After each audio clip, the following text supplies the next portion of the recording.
احتزم بي الخواي والله العزم يقوي عزم رجال الدواي لن تخذ لابته في الشدايد عذبي بس قال لي وش تبي لم نصني صاحبي قمت له بحاجته من خانا ما هزم والله ان احنا حزم والله ان نهزم عدوه وننكس راياته طبعنا وسلومنا لا بغينا شي لنا ما يجي من دوننا بوله ونهايته راسنا فيها حمق لسمعت صوت الطلق والله انه تيسبق ما نفوت فايته قد خلقنا شايشين بالمعزة عايشين من نوانا شي بشين ما قدمه جابته من وصل عندنا قد نجي واستامنا لو خصيمه مننا بشره بحمايته يا خويي ما تضام شوف علي بالحرام والله اني لك حزام ما تشوف كفايته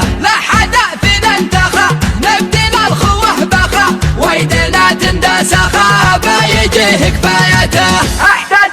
احتزم بي الخواي والله العزم يقوي عزم رجال الدواي لن تخذ لابته في الشدايد عذبي بس قال لي وش تبي لم نصني صاحبي قمت له بحاجته من خانا ما هزم والله ان احنا حزم والله ان نهزم عدوه وننكس راياته دائما ابو حنظله ما تجيني معضله والكفو وفضله لين يوصل غايته شو اطلق يا خويي وانا لب الندى يا جعلني معدمك جعل راسي لك فدا والله اني محزمك ضد منهم لك عدا واعتبرني سيف لك في عوج ولا قدا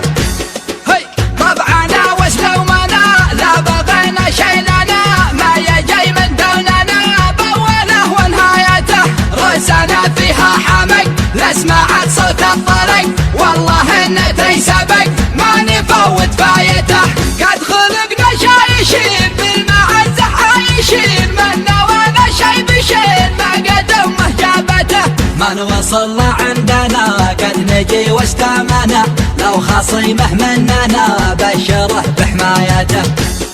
شو اطلق يا خويي وانا لب الندى يا جعلني معدمك جعل راسي لك فدا والله اني محزمك ضد منهم لك عدا واعتبرني سيف لك في عوج ولا قدا يا خويي ما تضام شوف علي بالحرام والله اني لك حزام ما تشوف كفايته لا حدا